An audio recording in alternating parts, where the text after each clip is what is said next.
नमस्कार, इस वक्त आप देख रहे हैं झारखंड जोश। रांची शहर के अंतर्गत काफी संख्या में भवनों का नियमितीकरण का प्रस्ताव को रखते हुए नियमितीकरण से संबंधित अति महत्वपूर्ण विषयों को लेकर रांची नगर निगम के उप महापौर संजीव विजयवर्गीय अपने नगर निगम कार्यालय में प्रेस कॉन्फ्रेंस को संबोधित किए। आइए जानते हैं क्या कुछ कहा इन्होंने। सबको नमस्कार। आज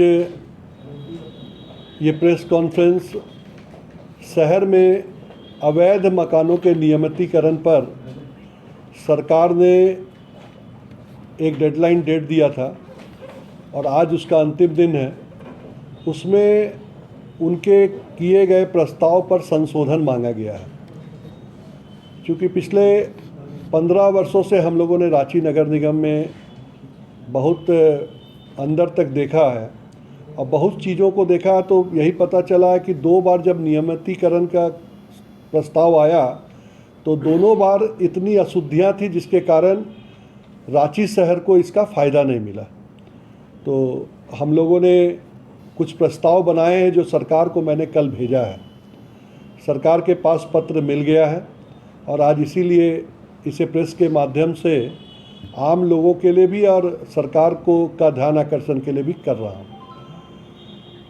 भवन नियमितीकरण रांची शहर ही नहीं बल्कि पूरे झारखंड के लिए बहुत आवश्यक है। क्योंकि झारखंड जब बिहार से अलग हुआ तो किसी के मन में ये नहीं था कि रांची वैसा शहर बनेगा जो राजधानी का रूप ले लेगा और जहाँ इतनी बड़ी आबादी बसने लग जाएगी और आबादी के साथ साथ वाहनों की संख्या में भी उत्तरोत्तर वृद्धि होगी।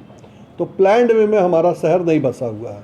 लोग जहाँ पाए जहाँ देखे वहाँ घर बनाए और जब से झारखंड अलग हुआ तब से तो और ज़्यादा इसकी वृद्धि हुई। और हम देखते हैं कि कई एक ऐसे मोहल्ले हैं जहाँ आधा एक कट्ठा की ज़मीन लेके लोग रांची में अपने बसेरा को बनाने का काम किए हैं।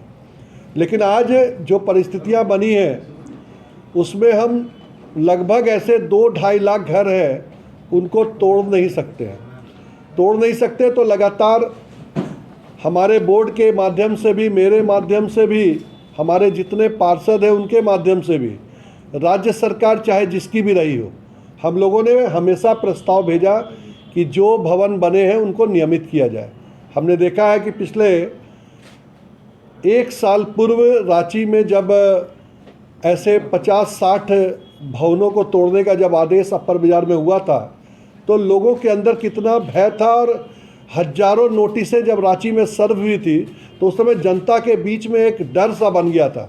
उस समय हम लोगों ने एक नियमितीकरण के लिए फिर सरकार को भेजा और उसका परिणाम निकला कि सरकार ने महीने पहले इस पर विचार किया और इसको नियमित करने के प्रस्ताव को अपने डोमेन में डाला है।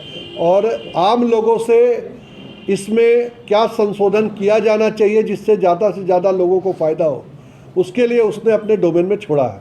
तो आज हम लोग कुछ प्रस्ताव लेके आए हैं जो प्रस्ताव मैं आपके सामने बताना चाहूँगा, जिससे कि अगर ये प्रस्ताव को लागू किया जाए तो जो मंशा हमारी है या सरकार की है कि ज़्यादा से ज़्यादा लोगों को इसका फ़ायदा मिले, वो ज़रूर मिलेगा और उससे बहुत ज़्यादा परेशानी भी नहीं आएगी, विकास भी बाधित नहीं होगा। तो ऐसे 4 प्रावधानों को हमने लिखा है। एक तो कि हम देखते हैं कि हर एक नियमितीकरण के प्रस्ताव में एक विषय आता मास्टर प्लान, कि मास्टर प्लान रहेगा जैसा रहे उसको बिना छेड़छाड़ किए हुए नियमितीकरण। अब मास्टर प्लान अभी बनाए, घर बन गया पहले, तो अगर हम उसको फॉलो करेंगे तो आज के दिन 50% से ज़्यादा भवन पास ही नहीं होंगे। तो हमारा ये प्रस्ताव है कि सरकार एफिडेविट ले, सरकार के माध्यम से नगर निगम एफिडेविट उस मकान मालिक से ले जिसमें ये उल्लेख रहे कि हम मास्टर प्लान को भले बाधित कर रहे हैं, हमारा घर नियमित हो रहा है, लेकिन अगर कोई विकास की योजना आती है तो हम स्वेच्छा से अपने तोड़ के वो क्षेत्र को खाली करेंगे। जब तक विकास की योजना नहीं आ रही है तब तक उस भवन को नियमित करना चाहिए। मुझे लगता है कि अगर ये हो जाता है तो रांची शहर के ऐसे लाखों घर जो आज मास्टर प्लान में फंसने जा रहे हैं वो नहीं फंसेंगे। दूसरा मैंने संशोधन दिया है कि सरकार ने 2 सीमा बांधी है एक 5,000 स्क्वायर फीट तक के भूखंड पे बने हुए मकानों को और 15 मीटर हाइट वाले मकानों को ही सरकार इसको नियमित करने की योजना बना रही है। तो उसमें भी एक संशोधन है कि ऊंचाई को आप रख सकते हैं, लेकिन क्षेत्रफल 5,000 हो या 15,000 हो, उसको नहीं बांधना चाहिए। इसलिए कि अगर 3,000 स्क्वायर फीट के 4-5 मकान एक साथ बने हुए हैं तो हम 15,000 स्क्वायर फीट एक साथ नियमित कर दे रहे हैं, लेकिन एक अगर भूखंड उस तरह का बना हुआ तो नहीं कर पा रहे। तो मुझे लगता है कहीं ना कहीं व्यवहारिक दृष्टिकोण से ये प्रैक्टिकल नहीं है। तो क्षेत्रफल नहीं बांध के ऊंचाई को बांधना ज़्यादा श्रेयस्कर रहेगा। इसका भी प्रस्ताव मैंने सरकार को भेजा है। साथ ही साथ सरकार ने लिखा है कि 2019 से पूर्व के बने हुए मकानों पर ही एक संशोधन लागू होगा।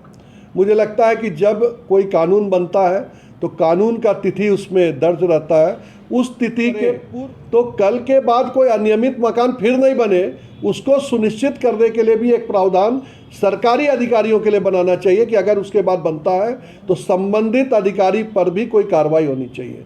नहीं तो फिर जनता जब घर बनाती है, अगर कोई अधिकारी उसको मना नहीं करता है, बन जाता है, तो फिर ये नियमितकरण का एक प्रस्ताव लाना पड़ता है। तो मुझे लगता है कि उस पर भी एक अंकुश लगना चाहिए और इसके प्रस्ताव में उस प्रस्ताव को भी जोड़ना चाहिए।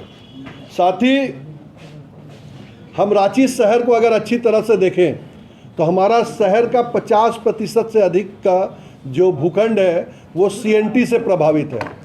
आज CNT से प्रभावित कई एक ऐसे मोहल्ले हैं जहां हजारों हजार घर बन गए। मैं नहीं समझता हूं कि 1 लाख घर से कम CNT की ज़मीन में भी मकान बने हुए होंगे।